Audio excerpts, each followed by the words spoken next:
আদম আলাইহিস সালামের বয়স ছিল 1000 বছর। পৃথিবীর সব মানুষগুলোর রুহু আল্লাহ রাখলেন সাইয়েদনা আদমের সামনে। সাইয়েদনা আদম বললেন, আল্লাহ ওই রুহুটার এত সুন্দর লাগে কেন? এটার নাম কি? কয় ইবনুকা দাউদ, এটা তোমার ছেলে দাউদ। সে বাঁচবে কয় বছর? আল্লাহ বললেন 40 বছর।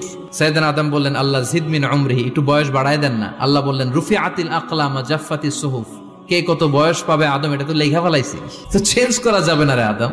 সাইয়েদনা আদম বললেন, আল্লাহ আমার 1000 বছরের দরকার নাই, আমার 1000 থেকে 60 নিয়ে আমার ওই ছোট্ট ছেলেটারে দাউদ রে আপনি 40-এর সাথে 60 মিলাই 100 করে দেন। আল্লাহ বললেন ঠিক আছে করে দিলাম, তাইলে তুই কিন্তু বাঁচবি 940 বছর। 1000 থেকে 60 বাদ দিলে কত? সাইয়েদনা আদম পৃথিবীর বুকে আসলেন 940 বছরের পর। মালাকুল মাউত এসে হাজির। আদম আলাইহিস সালাম বললেন, আপনি কে? আমি মালাকুল মাউত। কি জন্য আসছেন? কয় জিইতু আন আকবাদা রূহাক, আপনার রুহু কবজ করতে আসছি। কয় কেন আসছেন? কয় আপনার 940 বছরে হায়াত শেষ, রুহু নিয়ে যাব। কয় না, আমি বাঁচুম 1000 বছর। মালাকুল মাউত বলে, আরে আপনি তো 60 বছর দান করে আসছিলেন রুহুর জগতে।